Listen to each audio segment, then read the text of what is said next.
Good afternoon to all of you. Good afternoon to all of you. Okay.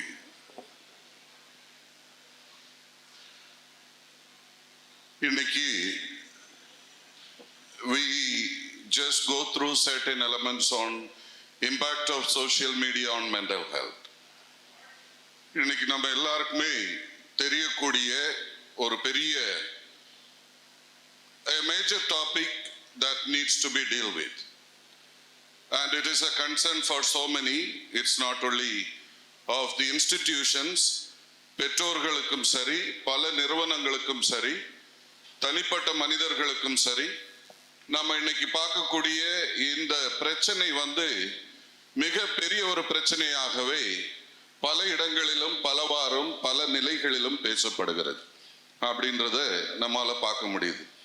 So என்ன actual reality என்ன அப்படின்னா, நம்ம social media அப்படின்னு ஃபுல்லா பேசுறது பதிலா something I'll be sharing on impact of smartphone addiction.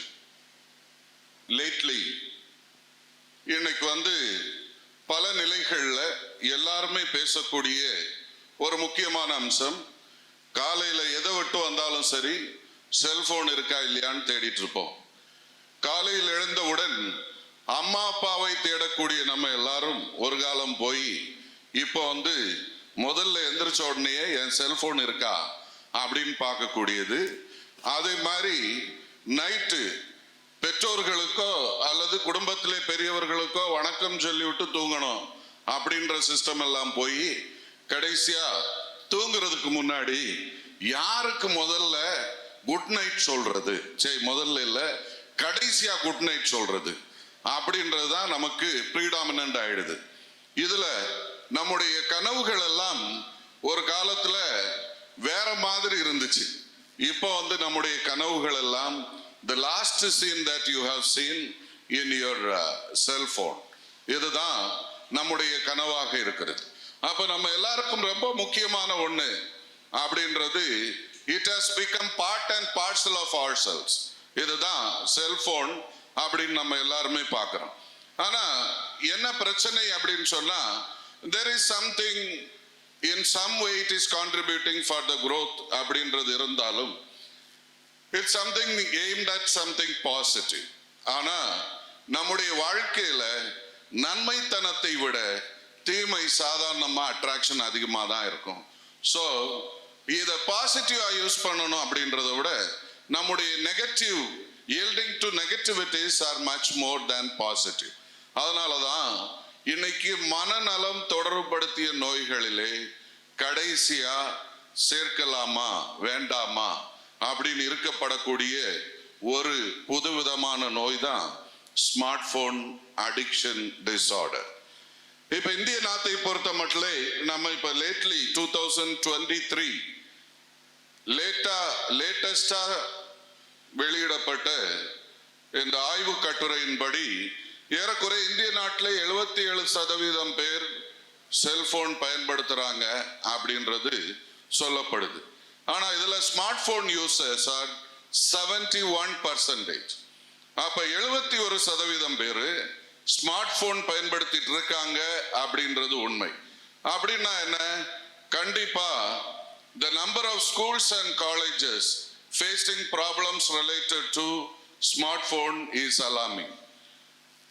கொரோனாவுக்கு முன்னாடி ஸ்மார்ட் போனை பயன்படுத்த கூடாது அப்படின்னு சொல்லிட்டு இருந்த கல்வி நிறுவனங்களே கொரோனாவோட என்னாச்சு, கண்டிப்பா பயன்படுத்தணும் நீ அப்படின்னு சொல்லக்கூடிய நிலைமைக்கு ஆயிட்டாங்க. Now after the COVID there is another problem. எப்படி இந்த ஸ்மார்ட் போனை கண்ட்ரோல் பண்றது அப்படின்றது மிகப்பெரிய ஒரு பிரச்சனை என்கிறது தான் நம்மால பார்க்க முடியுது. I have been counseling students in schools and colleges for the past 20 years. ஒரு 10 அல்லது ஒரு 7 வருஷத்துக்கு முன்னாடி பார்த்தோம் அப்படின்னா எங்களிடம் கவுன்சிலிங் வரக்கூடிய மாணவ மாணவியர்களை பார்த்தீங்க அப்படின்னா ஒரு 10 பேர்ல யாராவது ஒரு நபர் ஏதோ செல்போன் அல்லது இன்டர்நெட் தொடர்புபடுத்திய பிரச்சனைகளோடு பயணிக்கக்கூடியவர்கள் அப்படின்னு பார்க்கலாம். ஆனா இன்னைக்கு பள்ளிகளிலும் கல்லூரிகளிலும் கவுன்சிலிங் போய் உட்கார்ந்தோம் அப்படின்னா there are more than 7 out of 10 இவங்களுக்கு பிரச்சனை என்ன? everything is related to cell phone. இதுதான் இன்னைக்கு நம்ம பார்க்கக்கூடிய மிக பெரிய ஒரு பிரச்சனை. அப்ப கடந்த வாரம் ஒரு கல்லூரி மாணவனை அவனது பெற்றோர்கள் எப்படியாச்சும் கவுன்சிலிங் கொடுங்க என்று அழைத்து வந்தார்கள். வந்து பெற்றோர்கள் அப்படியே உட்கார்ந்து அந்த மாணவனும் அருகிலே உட்கார்ந்து இருக்கிறான். இந்த நேரத்தில் பேசிட்டு இருக்காங்க. என்ன பிரச்சனை அப்படின்னா, lately he has begun to break. இவனுக்கு வந்து செல்போன் கையில இல்ல அப்படின்னு சொன்னா இவன் வந்து டிவி கையில என்ன கிடைக்குதோ எல்லாத்தையும் உடைக்கக்கூடிய அந்த சூழ்நிலை. என் செல்போன் எங்கே அப்படின்ற மாதிரி. சோ என்ன நடந்துச்சு அப்படின்னா, அன்னைக்கு இவன் காலேஜை விட்டு வீட்டுக்கு வந்தான். அன்னைக்கா பார்த்து இவங்க செல்போனை எடுத்து எங்கேயோ வச்சுட்டாங்க. அந்த கோபத்துல வீட்டுக்கு வந்த உடனேயே டிவியை தூக்கி போட்டு உடைச்சிட்டாப்ல. So there are several problems related to that. அப்ப இவனை கவுன்சிலிங்க்கு அழைத்து வந்து பக்கத்துல உட்காரும் போது, சரி எங்க பையன் இப்படி எல்லாம் இருக்கான், செல்போனால இப்படியெல்லாம் பாதிக்கப்பட்டிருக்கிறான் என்று அவர்கள் சொல்லி கொண்டிருக்கிறார்கள்.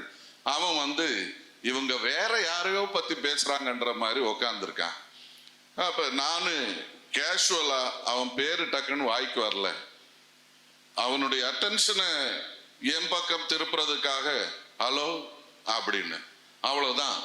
ஹலோ ஹலோ ஹலோ அப்படின்ட்டு அவன் எந்திரிச்சு கையையே இப்படி வச்சுட்டு போன் கையிலேயே இல்லை. அதாவது எந்த அளவுக்கு அப்சஸ்டா இருக்கான் அப்படின்னா, அவ்வளவுக்கு போனுக்கு ப்ரீ ஆக்குபைடா இருக்கிறான். ஹலோ ஹலோன்னு சத்தம் போட்டு அவனுடைய பெற்றோர்களை அடிக்க தொடங்குகிறான். இப்ப என்ன அப்படின்னா, டே பை டே ஒவ்வொரு கேஸும் கவுன்சிலிங் வரக்கூடியதை பார்த்தோம் அப்படின்னா இதுதான் நிலைமை. செல்போன் பயன்பாடு ஒரு குறிப்பிட்ட நிலையில் நின்று விட்டது அப்படின்றதல்ல, நம்மவாவே இந்த செல்போன் அனுபவம் அப்படின்றது தொடக்க நிலையில் நம்ம கையை விட்டு அகலே வைத்திருந்தது, எப்போதும் கையிலே இருந்துட்டு இப்ப கடைசியா என்ன ஆயிடுச்சு அப்படின்னா இது மாதிரி ஆயிடுச்சு. நம்ம எல்லாருமே செல் அப்படின்னா என்ன அர்த்தம் தெரியுமா? ஜெயில் அப்படின்றது ஆங்கிலத்துல அதோடைய மீனிங். இப்ப அந்த செல்லுக்குள்ளாலேயே நம்ம எல்லாரும் நம்ம பேக் பண்ணி செல் போன், அப்ப ஜெயில் ரூம் அப்படின்றது போக செல் வந்து நம்முடைய போனா மாறிடுச்சு. அப்படின்ற சூழ்நிலைக்கு நாம் பலரும் தள்ளப்பட்டிருக்கிறோம். இது வந்து வாலண்டரியா நானாவே ஜெயில சூஸ் பண்ணி ஒரு சிறைக்குள் என்னை அடைத்து கொள்ளக்கூடிய ஒரு அனுபவம் தான் நமக்கு மத்தியில இருக்கக்கூடிய இந்த அனுபவம். அப்ப நாங்க எங்களிடம் கவுன்சிலிங்க்கு வரக்கூடிய ட்ரீட்மெண்ட்டுக்கு வரக்கூடிய கேசுகளை எல்லாம் பார்த்தோம் அப்படின்னா மேக்சிமம் இவர்களுடைய வாழ்க்கையிலே பார்க்கக்கூடிய எல்லா சிம்டமும் தண்ணி அடிச்சவனுக்கு என்னென்ன பிரச்சனைகள் இருக்கோ அதே மாதிரி அறிகுறிகள் இவனுக்கு இருக்கு. ட்ரக்ஸ் போதைப் பொருளுக்கு அடிமையானவனுக்கு என்னென்ன சிம்டம்ஸ் இருக்கோ இது எல்லாம் இவங்கள்ட்ட இருக்கு. கேம்பிளிங் பண்ணக்கூடியவங்களுக்கு என்னென்ன பிரச்சனை இருக்கோ இதெல்லாம் இவங்கள்ட்ட இருக்கு. ஸோ லேட்லி மனநலம் தொடர்படுத்திய நோய்கள் அப்படின்னு வரையறை பண்ணக்கூடியவங்க கேம்பிளிங் பண்ணக்கூடியவங்களுக்கு இருக்கக்கூடிய அதே சிஸ்டம், அதே சிம்டம்ஸ், அறிகுறிகள், நோய் அறிகுறிகள் எல்லாம் இவங்களுக்கு இருக்கிறதுனால இதையும் வந்து ஸ்மார்ட் போன் அடிக்ஷன் டிஸார்டர் அப்படின்றது இன்னைக்கு பெரிய பிரச்சனையா நோயா அவர்கள் இதை பிரபலப்படுத்தக்கூடிய சூழ்நிலையில இருக்கிறாங்க. அப்ப என்ன பிரச்சனை அப்படின்னா, நம்ம எல்லாருடைய பரிதாபமான ஒரு நிலை, it is a sickness that is spreading very fast. இந்த நோய் நமக்கு மத்தியிலே மிக வேகமாக வளரக்கூடிய ஒரு நோய். But unfortunately there are no hospitals to treat. புரியுதா? இந்த நோயை ட்ரீட் பண்றதுக்கு ஸ்பெஷல் ஹாஸ்பிட்டல்ஸே இல்லை. No doctors to consult. இந்த நோய்க்கு கன்சல்ட் பண்ண நீங்க இந்த ஏரியாவில் எந்த டாக்டரையுமே பார்க்க முடியாது. No special homes to cater their needs. Drug அடிக்ட்ஸுக்கு ரீஹாபிலிட்டேஷன் சென்டர் இருக்கு, ஆல்கஹாலிக்ஸுக்கு இருக்கு, ஆனா ஸ்மார்ட் போன் அடிக்ஷன்ல சிரமப்படக்கூடியவர்கள் யாருக்குமே டி அடிக்ஷன் சென்டர்ஸ் அப்படின்ற மாதிரி எதுவுமே இல்லை. there are no special medicines to heal. மற்ற மனநோய் மாதிரி இதுக்கு எந்த வகையான மருந்துகளும் இல்லை அப்படின்றதுதான் உண்மை. அப்படின்னா என்ன, இது உண்மையிலேயே நம்முடைய வாழ்க்கையை பாதிக்கக்கூடியதாக இருந்தாலும் இது நம்முடைய வாழ்க்கைக்கு மிக மிக முக்கியமாய் கவனம் செலுத்தக்கூடிய ஒரு அம்சமாக இருக்கிறது அப்படின்றத மறந்துடாதீங்க. ஏன் நிறைய பேர் செல்போன் அடிமையாகிறீங்க அப்படின்னா, உங்களில் பலருக்கும் தெரியுமோ இல்லையோ, ஒருத்தர் செல்போன் அடிமையாகிறார் அப்படின்னு சொன்னா, அதாவது செல்போனை பயன்படுத்துகிற பொழுது நம்முடைய மூளையிலே ஒரு விதமான மாற்றங்கள், ரசாயன மாற்றம் ஏற்படுகிறது. That's what we call as dopamine. இந்த டோபமின் அப்படின்னு சொன்னாலே it indicates feel good chemical அப்படின்னு சொல்லுவோம்.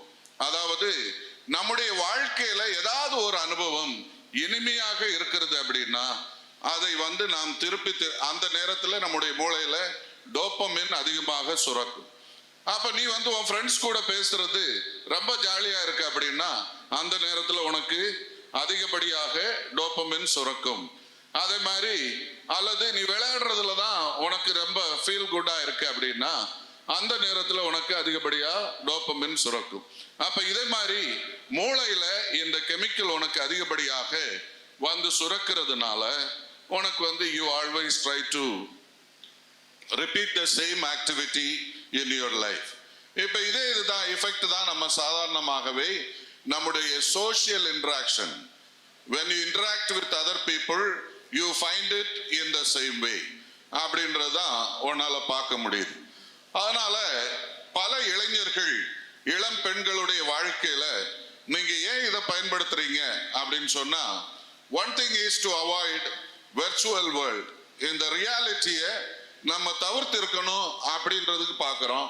ஒரு சிலர் அதிகப்படியான இன்ஃபர்மேஷனை சேர்க்கணும் அப்படின்றத பார்க்கிறோம். அல்லது some have an urge for cyber sex addiction or online compulsions. இதுதான் ஒரு சில காரணங்கள். அப்ப இந்த செல்போன்னால நெகட்டிவ் இம்பாக்ட் என்ன அப்படின்னு பாத்தீங்கன்னா, நம்முடைய மனநிலையிலே என்னென்ன மாற்றங்கள் நிகழ்கிறது, என்னென்ன பிரச்சனைகள் வருகிறது அப்படின்னு பாத்தீங்கன்னா, ஒன்னு இன்க்ரீசிங் லோன்லினஸ் அண்ட் டிப்ரெஷன். சாதாரணமா செல்போன் கையில இருந்துச்சு அப்படின்னாலே இன்னைக்கு ஹோல் ஃபேமிலி உட்கார்ந்து இருந்தாலும் யாரும் யாரிடமும் பேசுற மாதிரி பெரிய அளவுக்கு இல்லை. All are keeping their own cell phones and they are trying to use. இப்ப ஃப்ரெண்ட்ஸே நீங்க 10 பேர் உட்காடுறீங்கன்னா எல்லாரும் கையிலையும் செல்போன் இருந்துச்சுன்னா அதுல எவனாச்சும் 1-2 பேர் தான் பேசுவான், மீதி உள்ளதெல்லாம் செல்போனை நோண்டிட்டு உட்கார்ந்துருக்கேன். So there is always a kind of movement from noisy world towards self. அப்ப உன்னை விட வெளியே இருக்கக்கூடிய எந்த சத்தத்தையும் உனக்கு ஏற்கக்கூடிய அந்த அனுபவம், மனப்பக்குவம் உன்னிடம் இல்லாமல் போறதுனால நீ உலகத்தை விட்டு தனிமைப்படுத்த முயற்சி செய்கிற. சிம்பிள். வீட்டுக்கு போயிருப்ப, ஒரு காலத்துல சொந்தக்காரவங்களுக்கு யாரோ கல்யாணம் அப்படின்னா ஒட்டுமொத்தமா குடும்பமே கிளம்பும். இன்னைக்கு நீ செல்போன் நோண்டிட்டு இருப்ப. அப்ப குடும்பத்துல ஏதாவது விசேஷம் அப்படின்னு சொன்னாலே, அப்பா நீங்க போயிட்டு வாங்கப்பா அப்படின்னு சொல்லி நீ உட்கார்ந்துக்கிற. So there is always a kind of movement from socializing to loneliness அப்படின்றது இன்னைக்கு ஒரு முக்கியமான காரணமாக இருக்கிறது. இரண்டாவது, பய உணர்வை இது தூண்டக்கூடிய ஒன்றாக இருக்கிறது. சில நேரங்களில் நமக்கு செல்போன்ல ரொம்ப அட்ராக்டிவா இருக்கக்கூடிய ஷோ என்ன, ரொம்ப பயத்தை உருவாக்கக்கூடியதா இருக்கணும் அல்லது த்ரில்லிங்கா இருக்கணும். இதே மாதிரி ஷோஸ், இதே மாதிரி கேம்ஸ் தான் we all like. So it's a kind of creating curiosity அப்படின்றத விட பய உணர்வு ரொம்ப அதிகமாக உருவாக்கக்கூடிய ஒரு சூழ்நிலையை நம்மால் பார்க்க முடிகிறது.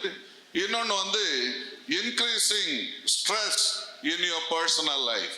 எப்பொழுதுமே நம்ம ரியாலிட்டியை அவாய்ட் பண்ணக்கூடிய தன்மை உன்னிடம் இருக்கிறதுனால உனக்கு எப்பொழுதுமே மன அழுத்தத்தோடையே நீ உட்கார்ந்துருக்க.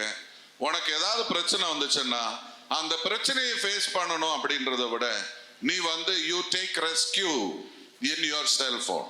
அதனால வாழ்க்கையில சில பிரச்சனைகளை சில நேரங்களிலே சமாளித்து செல்ல வேண்டும் என்கிற நிலை இல்லாமல் நீ என்ன செய்யற அப்படின்னா சில ஸ்ட்ரெஸ் நீயாவே உள்வாங்கிக்கிட்டு பயணிக்கக்கூடிய சூழ்நிலை இருக்கிறது அப்படின்றத பார்க்கிறோம். இன்னொரு இம்பாக்ட், இன்டென்சிஃபையிங் அட்டென்ஷன் டெபிசிட் டிசார்டர். ஒரு தனிப்பட்ட செயல்பாடுல உனக்கு அதிகமாக கவனம் செலுத்தக்கூடிய தன்மை இல்லாமல் போய்விடுகிறது. ஏன்? செல்போன் கையில இருந்துச்சு அப்படின்னாலே நம்ம என்ன நினைக்கிறோம் அப்படின்னா ஒண்ணு மாத்தி ஒன்னா ஏதாவது செஞ்சுட்டே இருக்கணும் அப்படின்ற ஒரு சூழ்நிலை நம்ம பலருக்கும் இருந்து கொண்டே இருக்கிறது. ஏதாவது ஒன்றில் மட்டும் ஒரு நிலையான தன்மை காட்டக்கூடிய கவனம் காட்டக்கூடிய அந்த தன்மை நம்மிடம் இல்லை அப்படின்ற சூழ்நிலையை பார்க்கிறோம். அதனால நம்முடைய அட்டென்ஷன் டெபிசிட் டிசார்டருக்கு கண்டிப்பாக வாய்ப்பு இருக்கிறது. இன்னொன்னு, diminishing ability to concentrate and think deeply or creatively. எதுக்குமே ஒரு ரெடிமேட் ஆன்சரை தான் நம்ம தேடுறோமே தவிர அதுக்கு பலவாறும் புத்தகங்களை தேடணும் அப்படின்ற காரணங்கள் அப்படின்ற வாய்ப்புகள் நமக்கு போயிடுச்சு. ஒரு குறிப்பிட்ட காலம் வரைக்கும் லைப்ரரி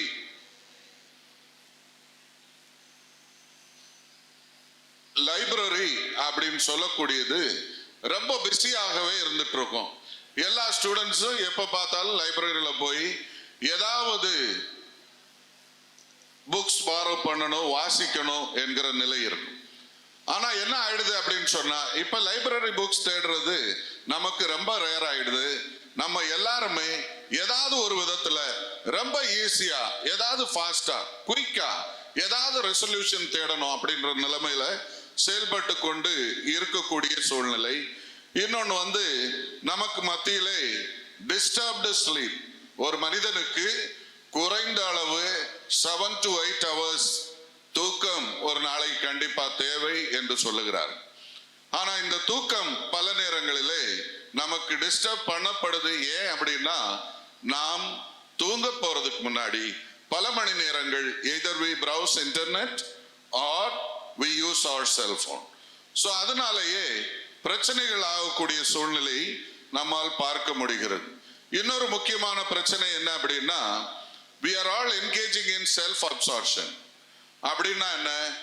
நமக்குள் நாம் மூழ்கி கொள்ள பல நேரங்களிலே செல்போனை ஒரு கருவியாக பயன்படுத்துகிறோம்.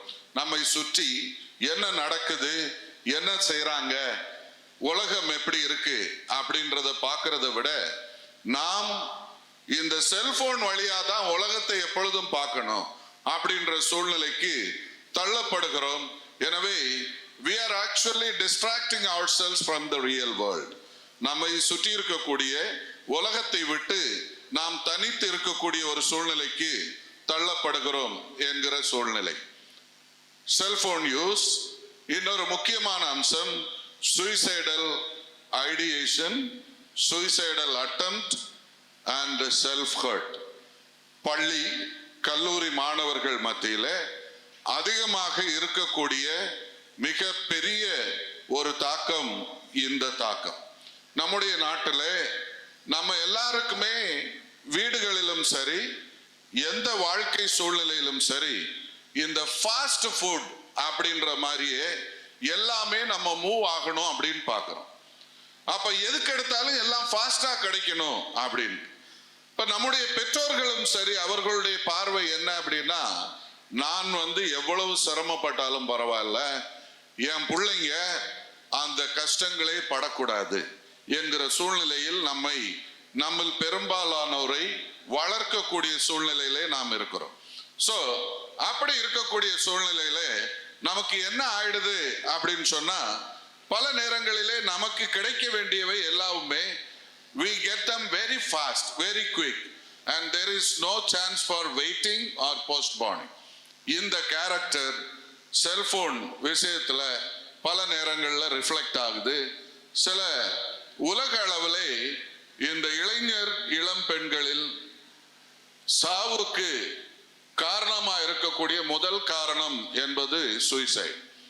அப்ப இந்த சூசைட் என்றது உங்க மத்தியில ஏன் அதிகமா இருக்கிறது என்று சொன்னால், பல நேரங்களிலே உங்கள் மனதுக்கு ஒரு பிரச்சனை அப்படின்னா இதற்கு சொல்யூஷன் தேடக்கூடிய தன்மை, வெளியில் தேடக்கூடிய தன்மை குறைவுபட்டு இருக்கிறது. அப்படி இருக்கக்கூடிய சூழ்நிலையில நாம சொல்யூஷன் எப்பொழுதுமே தேடக்கூடியது செல்போன்ல. அப்படின்ற சூழ்நிலையில இருக்கிற பொழுது நமக்கு வாழ்க்கையில் சூசைட் ஐடியேஷன், சூசைட் அட்டெம்ப்ட் பண்றது, ஃபெயிலியர் ஆகிறது, இதே மாதிரி சூழ்நிலைகள் வந்து கொண்டிருக்கக்கூடிய சூழ்நிலையை பார்க்கிறோம். You should know most of the suicide தற்கொலை பண்ணி முயற்சி வெற்றி அடைஞ்சது அப்படின்னா பல சூசைடுகளும் முதல் முயற்சி அல்ல. இது பல முயற்சிகள் செய்து அதற்கு பின்னால் ஏதோ ஒரு கட்டத்துல இவங்க வெற்றி அடைகிறதுனால சூசைடு பண்ணிட்டாங்க, தற்கொலை பண்ணிட்டாங்க அப்படின்னு சொல்லக்கூடிய அந்த அம்சம் வெளிவரக்கூடிய. அப்ப அதனால பிரச்சனை என்ன அப்படின்னு சொன்னா, this is one of the leading causes for death. But lately those who die they go peacefully, ஆனா the suffering of the family is very very difficult to digest. அப்ப before 2 months, ஒரு 2 மாதங்களுக்கு முன்னால் ஒரு பெண்மணி 5 வருஷமாவே டிப்ரெஸ்டா இருக்காங்க அப்படின்னு சொல்லி கவுன்சிலிங்காக கூட்டு வந்தாங்க. அவர்களிடம் பேசும் பொழுது இருக்கக்கூடிய முக்கியமான பிரச்சனை என்ன அப்படின்னா, இவங்க யார்கிட்டையுமே சிரிச்சே பேச மாட்டாங்க, எப்பொழுதுமே அழுது கொண்டே இருக்கிறார்கள் என்கிற சூழ்நிலைக்கு அழைத்து வரப்பட்டார்.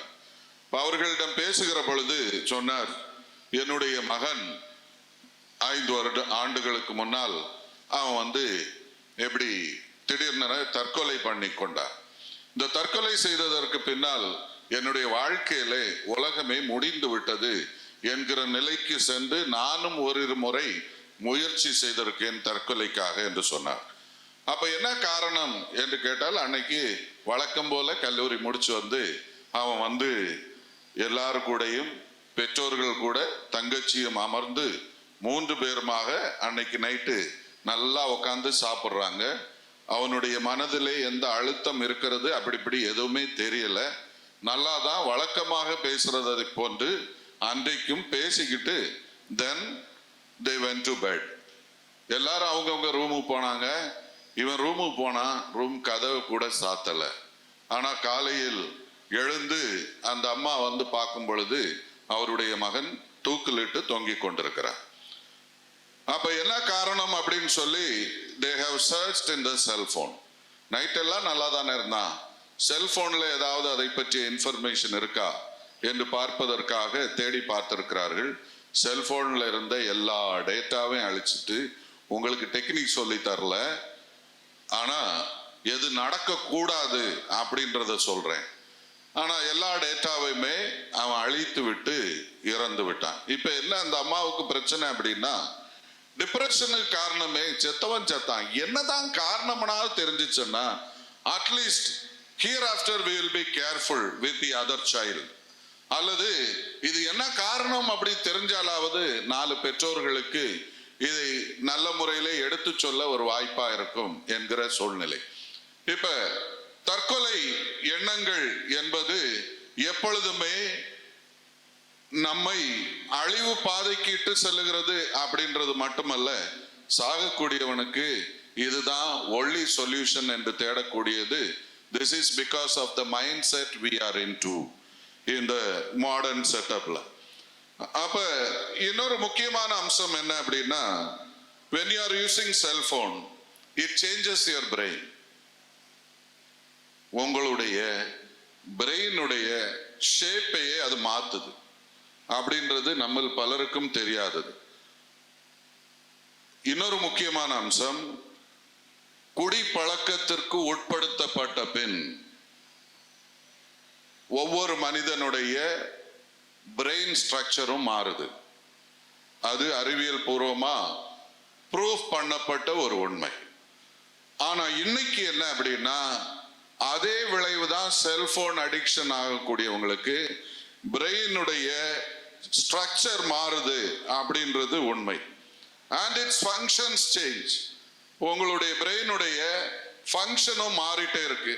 எனவே தான் you are not able to pay attention to something. இது it interferes with your decision making. It also changes your emotions. அதே நேரத்தில் சில நேரங்களில் நம்ம என்ன நினைக்கிறோம் அப்படின்னா, செல்போன்ல பல வேலைகளை ஒரே நேரத்தில் செய்யறதுனால it also affects the way you concentrate on single item அப்படின்றதும் மிக முக்கியமான ஒரு அம்சம். Now there are certain sicknesses related to cell phone use. இந்த மனநலம் தொடர்படுத்திய ஒரு சில நோய்கள் புதிதாக வந்து கொண்டிருக்கிறது. அந்த நோய் என்ன அப்படின்னா, பாந்தோம் வைப்ரேஷன் சிண்ட்ரோம் அப்படின்னு சொல்லுவாங்க. இந்த நோயுடைய அறிகுறி என்ன? என் போனு உன்னை விட்டு எவ்வளவு அகலே வச்சாலும் திடீர்னு உன் போனை யாரோ கூப்பிடுறாங்க, போன் வைப்ரேட் ஆகுது, போன்ல மெசேஜ் வருது அப்படின்ற மாதிரி நீ கொஞ்சம் ரெஸ்ட்லெஸ் ஆகவே இருக்கக்கூடியது. இது ஒரு மனநோய், பாந்தோம் வைப்ரேஷன்ஸ் டிஸார்டர் அப்படின்னு சொல்லக்கூடியது. இது லேட்டஸ்டா உலக அளவுல 68% செல்போன் யூசர்ஸ் இருக்கு அப்படின்னு சொல்றாங்க. தென் சாதாரணமாக நம்ம பேசும் பொழுது, ஒரு நபரிடம் பேசும் பொழுது 30% வரைக்கும் we speak about ourselves and others. ஆனா செல்போன்ல நீங்க பேசிக் கொண்டிருக்கிற பொழுது நீங்க பேசக்கூடிய 80% of the item, உங்களுடைய பேச்சு எல்லாமே you are talking about your own self. என்ன ஒரு புது துணி எடுத்தீங்க, அல்லது something about yourself, what you ate today, அல்லது இன்னைக்கு எங்க போனீங்க, எதையாவது ஒன்ன போஸ்ட் பண்ணி 4 பேரு, நீ போஸ்ட் பண்றது பிரச்சனை இல்லை, ஆனா அதுக்கு எத்தனை பேர் லைக் போடுறாங்கன்றத பாக்குறதுக்கே உனக்கு you are spending time into that. And moreover, ஒரு சிலர் பார்க்கவே இல்லை அப்படின்னா போனை போட்டு, ஏய் நான் ஒரு போஸ்ட் போட்டிருக்கேன்ல, நான் பார்க்கவே இல்லையா, அது லைக் போடியா அப்படின்னு சொல்லி போன் போட்டு சொல்ற ஆட்களும் இன்னும் இருந்துட்டு தான் இருக்கான். ஸோ அதனால இது ஒரு பெரிய பிரச்சனை. இன்னொன்னு வந்து நம்மோடு வாழக்கூடிய மனிதர்களோடு நெருங்கி வாழ்வதை விட செல்போனுக்கு எல்லாருமே ரொம்ப நெருக்கமா இருக்கிறோம். பல நேரங்கள்ல உங்கள் செல்போனுக்கு கொடுக்கக்கூடிய முக்கியத்துவம் கூட உங்கள் பெற்றோர்களுக்கு கொடுக்கிறது இல்லை என்கிறது உண்மை. Now there is another sickness we call myopia. myopia என்ன அப்படின்னா short sightedness. இந்த செல்போன் பயன்படுத்துறதுனால பலருக்கும் குறுகிய பார்வை என்கிறது உருவாகிறது. ஸோ உங்களுக்கு கிட்ட பார்வை அப்படின்றது உலக அளவுல 80 to 90% of people face. அப்புறம் increases nomophobia அப்படின்னா என்ன, நீ வந்து போன் இல்லாமலே சர்வைவ் ஆக முடியாது என்கிற ஒரு நிலைக்கு பலரும் தள்ளப்பட்டிருக்கிறாங்க. இது வந்து ஆல்மோஸ்ட் 93% of world population, இவங்க they are facing this problem. It also affects your ultra circadian rhythm. அப்படின்னா உங்களுடைய இதய துடிப்புகளை, நாடி துடிப்புகளை இந்த செல்போன் பயன்பாடு பாதிக்குது என்றது உண்மை. அதனால சிலருக்கு டயபெட்டிஸ், கேன்சர், ஒபேசிட்டி இதை மாதிரி வர்றதுக்கு மிக முக்கிய காரணங்கள் இருக்கு. லேட்டஸ்டா சிலர் கவுன்சிலிங் வரக்கூடியவங்களிடம் பார்க்கக்கூடிய பிரச்சனை என்ன அப்படின்னா, எனக்கு சரியா தூங்க முடியல என்கிற பிரச்சனை. அப்ப சரியா தூக்கம் வரமாட்டேன்து என்கிற பிரச்சனை. இது ஏன்? அதாவது நாம சாதாரணமா தூங்க போகிற பொழுது தூக்கம் வரணும் அப்படின்னா உங்களுடைய மூளையில மெலட்டோனின் என்று சொல்லக்கூடிய ஒரு சுரப்பி சுரக்கணும். இது சுரந்தாதான் உங்களுக்கு தூக்கம் வரும். But what happens is, most of the times 2 to 3 hours before sleep நம்ம செல்போன் அவாய்ட் பண்றது இல்ல, தூங்குறது வரைக்கும் செல்போனை யூஸ் பண்றோம்.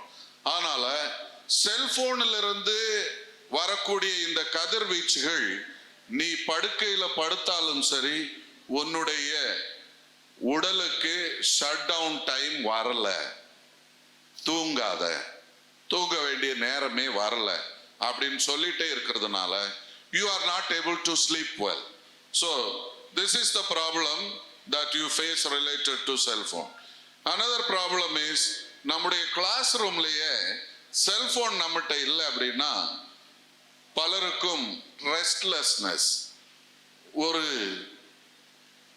கவன சிதைவோடு இருக்கக்கூடிய சூழ்நிலை இருக்கிறோம். ஒரு சிலருக்கு இரிட்டேஷனாவே இருக்கும், ஒரு சிலருக்கு difficult in concentrating on something அப்படின்ற சூழ்நிலை இருக்கு. அப்புறம் தூக்கம் ஏற்கனவே ஒரு சிலருக்கு நார்மலாவே கிளாஸ்ல இருக்கு போல இருக்கு, அதனால பிரச்சனை இல்லை. Craving access to your smart phone or other devices, இது காமன் பிரச்சனைகளாகவே இருக்கு. இதை தவிர நம்ம உடல் ரீதியா பல விதங்கள்ல ஸ்மார்ட் போன் டிசார்டர்னால பாதிக்கப்படுறோம்ன்றது உண்மை. பலருக்கும் டிஜிட்டல் ஐ ஸ்ட்ரெயின் அப்படின்னு சொல்லுவோம். என்ன இது? செல்போன்ல இருந்து வரக்கூடிய இந்த கதிர்வீச்சுகள் நம்முடைய கண்களை பாதிக்கிறதுனால பல நேரங்களில் your vision is being blurred, இல்லாட்டி கண்ணில் கண்ணீர் வர்றது, கண் பகுதியில் எரிச்சலா இருக்கக்கூடிய தன்மை, இதெல்லாம் அதிகமா இருக்கக்கூடியது. You also feel a kind of fatigue in eye. அப்புறம் this is another problem that we all face, text neck அப்படின்னு சொல்லுவாங்க. என்ன அப்படின்னா செல்போன் ஒரு குறிப்பிட்ட நேரத்துக்கு அதிகப்படியாக நீ இப்படியே வச்சு யூஸ் பண்றதுனால there is a tendency that your backbone area, top portion of your backbone can begin to bend. அப்ப அதோட எஃபெக்ட் என்ன அப்படின்னா சாதாரணமா நம்ம வயதில் முதியவர்கள் அப்படியே பெண்ட் பண்ணி நடக்கிறத பார்க்கிறோம். there is a high possibility that those who use cell phone at the early stage of life they can also experience early text neck அப்படின்னு. அப்ப உங்களுடைய இந்த முதுகு எலும்பின் மேல் பகுதி பெண்ட் ஆகிறதுக்கு நிறைய பேருக்கு வாய்ப்புகள் இருக்கு அப்படின்றாங்க. இன்னொன்னு, நம்ம செல்போன்ல யூஸ் பண்ணக்கூடியது it creates a kind of radiation to your skin. அப்ப அதனால the germs that are evicted from cell phone இது skin அலர்ஜியை உருவாக்குறதுக்கும் there is a high possibility அப்படின்றது உண்மை. And then it also causes physical problems like joint pains, bone pains, அப்புறம் blood stream பாதிக்குது, heart valves and lungs are also affected. An important element to all men, all boys listen. அதாவது researchers ஒரு 5 இயர்ஸ்க்கு முன்னாடி வரைக்கும் ஆய்வு கட்டுரைகள் வெளியிட்ட உண்மை என்ன அப்படின்னா குடி, போதை பழக்கம் இது இளம் பருவத்திலிருந்து தொடங்கியவர்களுக்கு there is also a possibility for infertility, மலட்டு தன்மை இருக்க வாய்ப்புகள் இருக்கிறது அப்படின்னு சொல்றாங்க. Now lately there are researchers that prove that men can experience infertility due to overuse of cell phone அப்படின்றதும் இது ரிசர்ச் வழியா இது ப்ரூவ் பண்ணப்பட்ட ஒரு உண்மை. அப்ப ஏன் அப்படின்னு சொன்னா சாதாரணமா ஒரு குறிப்பிட்ட அளவுக்கு மேல் செல்போன் யூஸ் பண்றப்ப நம்ம சிலர் ஹெடேக்கா இருக்கு அப்படின்னு ஃபீல் பண்றோம். இந்த ஹெடேக் நீங்க ஃபீல் பண்றதுக்கு காரணமே அதோடைய ரேடியோ ஃப்ரீக்வன்சி ரேடியேஷன். அதாவது நம்ம எல்லாரும் கேள்விப்பட்டிருப்போம், நம்ம ஏரியாவில் ஒரு செல்போன் டவர் இருக்கு அப்படின்னு சொன்னாலே என்ன சொல்லுவோம், அந்த ஏரியாவில் இருக்கக்கூடிய பறவை இனங்கள் அதிகமாக பாதிக்கப்படுகிறது அப்படின்னு சொல்றோம். இப்போ அந்த செல்போன் டவருடைய ஒரு miniature form is already in your hand. Radiation cellphone டவர்ல எந்த அளவுக்கு இருக்கோ அந்த அளவுக்கு இல்லை அப்படின்னாலும் அதை விட குறைபட்ட அளவுக்கு உங்க கையிலேயே வச்சிருக்கீங்க. அண்ட் இட் ஹஸ் நம்முடைய உடல்ல ரொம்ப ரொம்ப சாஃப்டான பகுதி எது? ரொம்ப ரொம்ப சாஃப்டான பகுதி எது? மூளை. அந்த மூளைக்கு பக்கத்திலே வைக்கிறீங்க. So it is highly sensitive இந்த ரேடியேஷனுக்கு. அதான் நமக்கு தெரியாத உண்மை. ஆனால் lately there are several researchers that prove that brain is also affected due to this one.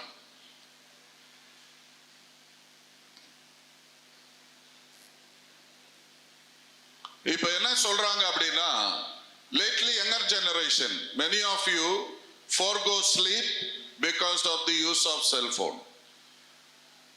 அப்ப அதுல டிசீஸ் கண்ட்ரோல் பிரிவென்ஷன் சென்டர் அவங்களுடைய ரிசர்ச் படி என்ன சொல்றாங்க அப்படின்னா, those who sleep below 7 hours they experience diabetics at early age. They can have stroke, high blood pressure, heart diseases and obesity.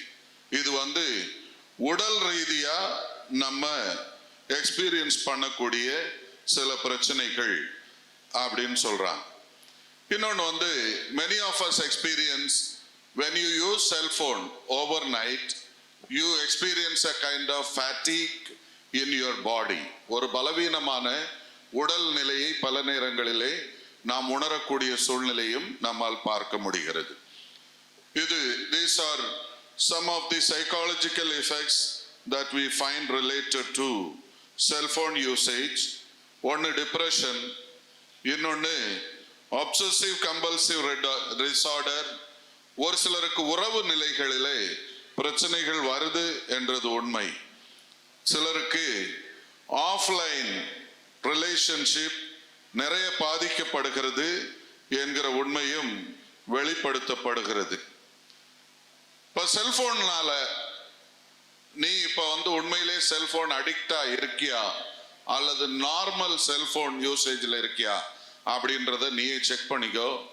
ஒன்னு cellphone அடிக்டா இருந்தா you always find pleasure in looking at your cellphone.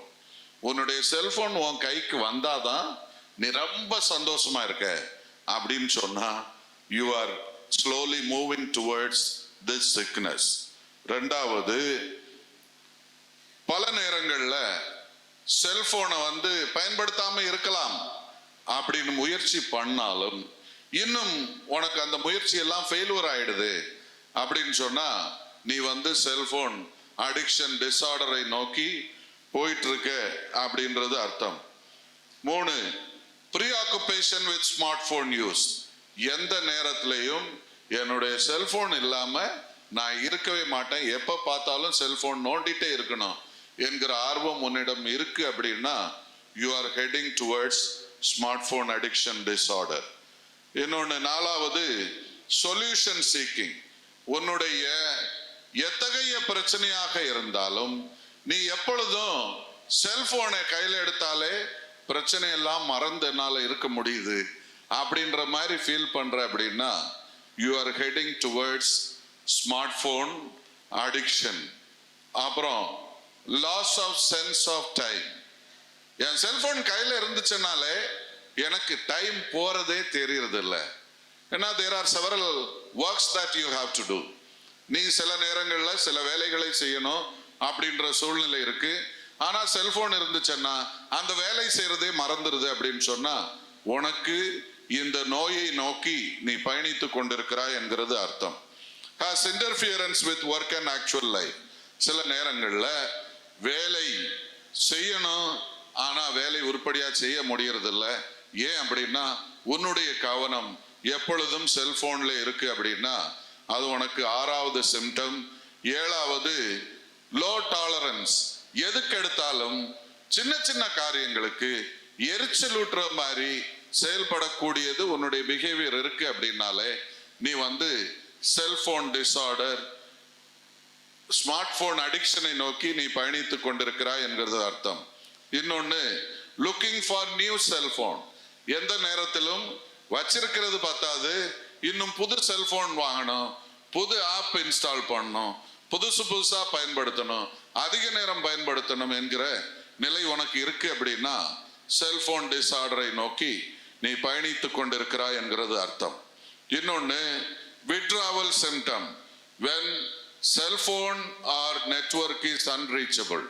Cellphone வேலையே செய்யல அப்படின்னு சொன்னா பல நேரங்கள்ல ரொம்ப கோபமா, ரொம்ப டென்ஷனா நீ ரியாக்ட் பண்ற ஆரம்பிக்கிற அப்படின்னு சொன்னா you are marching towards cell phone addiction disorder.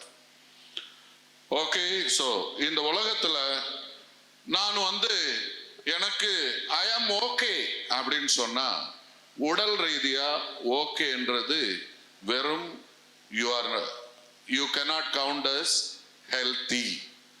நீ உடல் ரீதியா ஓகேன்றது மன ரீதியா ஓகே இல்லை அப்படின்னாலும் you are not healthy. So you should know, மன நலம் அப்படின்றது வாழ்க்கையில ரொம்ப முக்கியமான ஒண்ணு. இந்த மனநலத்தை ஃபெசிலிட்டேட் பண்ண நாம் பல விதங்களிலே இந்த செல்போன் பயன்பாடு நமக்கு உதவியாக இருந்தாலும் அது நம்முடைய வாழ்க்கையிலே வீழ்ச்சியை நோக்கி அழைத்து செல்லக்கூடாது. உங்களுக்கு தெரியுமா இல்லையான்னு தெரியல, the conversations, most of the conversations நீங்க போன்ல பேசக்கூடியது உனக்கும் எனக்கும் மத்தியிலே முடிஞ்சு போயிருச்சு அப்படின்னு நீ நினைக்கிற. It is available for 6 months in the satellite.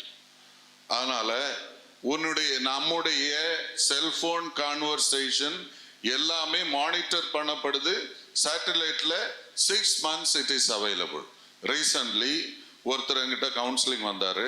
அவருக்கும் மனைவிக்கும் மத்தியில பிரச்சனை என்ன அப்படின்னா, அவர் சந்தேகப்படுறது மனைவிக்கு வேறு எங்கோ தொடர்பு இருக்கிறது அப்படின்ட்டு. ஏன்பா இப்படி சந்தேகப்படுற அப்படின்னு கேட்டா அவர் ஒரு சார்ட்டை கொண்டாந்து கொடுக்கிறார். அந்த சார்ட் என்ன அப்படின்னா, கடந்த 2 ஆண்டுகளா இவருடைய மனைவி எந்தெந்த லொகேஷன் போயிருக்காங்க அப்படின்ற சார்ட் டீட்டெயில். இது எப்படி கிடைச்சிச்சு அப்படின்னு கேட்கும்போது he says it is very clear that he got it through somebody. அப்படின்னா என்ன அர்த்தம்? நீ போகக்கூடியதும் வரக்கூடியதும் உன்னுடைய வேரபவுட்ஸ் மட்டுமல்ல, நீ பேசக்கூடியது எல்லாமே ஏதோ ஒரு நபர் எங்கேயோ உன்னை மானிட்டர் பண்ணிட்டு இருக்கிறார் அப்படின்றது தெளிவா தெரிஞ்சுக்க. அதனால நம்ம எதுக்கு தேவையில்லாததுக்கு எல்லாத்துக்குமே யூஸ் பண்ணலாம் செல்போன் அப்படின்றது நீ நினைக்கிறது. நீ அனுப்பக்கூடியது வேற யாருக்கும் தெரியாது என்று நினைக்கக்கூடியதெல்லாம் தவறு. அதை எடுக்கிறதுக்கு நம்முடைய அரசும் சரி, பிற வழிகளிலும் சரி சாத்தியக்கூறுகள் நிறைய இருக்கு. அதனால செல்போனை உருப்படியா பயன்படுத்துங்க. தொடர்ந்து உங்களுடைய மனநலத்தை பேணி நல்ல இனிய வாழ்வை வாழ உங்களை வாழ்த்தி அமர்க்கிறேன். நன்றி.